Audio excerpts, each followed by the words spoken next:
সম্প্রতি চিন্ময় কৃষ্ণকে গ্রেপ্তারের পর ভারত ও বাংলাদেশের মধ্যে বিবৃতি ও পাল্টা বিবৃতির ঘটনা ঘটেছে। এই ঘটনায় প্রতিবেশী দুই দেশের মধ্যে উত্তেজনা বিরাজ করছে। ভারতের কলকাতায় অবস্থিত বাংলাদেশ উপ হাইকমিশনের সামনে সহিংস বিক্ষোভ ও বাংলাদেশের পতাকা অবমাননার ঘটনাও ঘটেছে। এতে ক্ষুব্ধ প্রতিক্রিয়া জানিয়েছিল ঢাকা।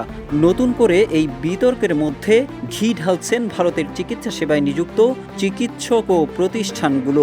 ভারতীয় এক চিকিৎসক বলেছেন, চিকিৎসা নিতে হলে ভারতীয় পতাকা প্রণাম করে চেম্বারে প্রবেশ করতে হবে।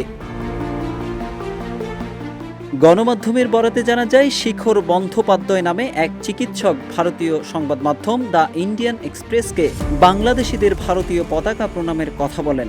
ইন্ডিয়ান এক্সপ্রেসকে শিখর বন্দ্যোপাধ্যায় বলেছেন, বাংলাদেশে তাদের জাতীয় পতাকা অবমাননা করা হয়েছে, যা তাকে কষ্ট দিয়েছে। তিনি এও বলেন, তিনি রোগীদের ফিরিয়ে দিতে চান না, তবে যারা চিকিৎসা নিতে ভারতে যাবে তাদেরকে ভারতের পতাকাকে সম্মান জানাতে হবে।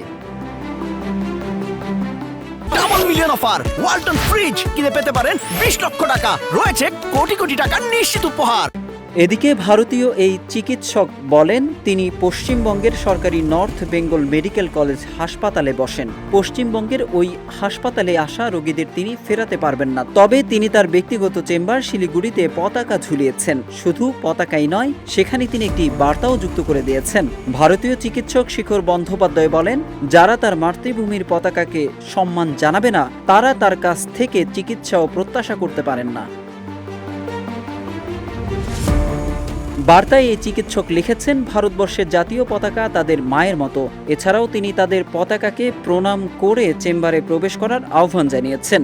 বিশেষ করে বাংলাদেশ থেকে আসা রোগীরা প্রণাম না করলে চিকিৎসা দিবেন না বলেও জানিয়েছেন বার্তায়। এদিকে শিখর বন্দ্যোপাধ্যায় নন, চন্দ্রনাথ অধিকারী নামে অপর এক চিকিৎসক ইন্ডিয়ান এক্সপ্রেসকে বলেছেন, তিনিও যে সরকারি হাসপাতালে কাজ করেন সেখানে সবাইকে চিকিৎসা দেবেন, কিন্তু নিজের ব্যক্তিগত চেম্বারে কোনো বাংলাদেশি রোগীকে তিনি দেখবেন না।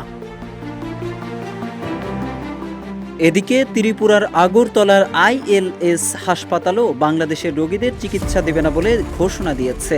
1 ডিসেম্বর ভারতীয় সংবাদ মাধ্যম NDTVর প্রতিবেদনে এ তথ্য জানানো হয়েছে।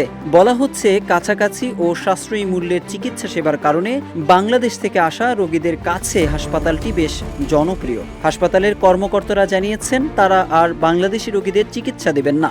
বাংলাদেশে কথিত হিন্দু বিরোধী সহিংসতা ও বাংলাদেশি নাগরিকদের দ্বারা ভারতীয় পতাকার অবমাননার অভিযোগকে কেন্দ্র করে এ সিদ্ধান্ত নেওয়া হয়েছে বলেও জানায় তারা। একই কারণে গত কয়েকদিন আগে কলকাতার JN রায় হাসপাতাল অনির্দিষ্টকালের জন্য বাংলাদেশি রোগীকে চিকিৎসার জন্য ভর্তি না করার ঘোষণা দিয়েছে।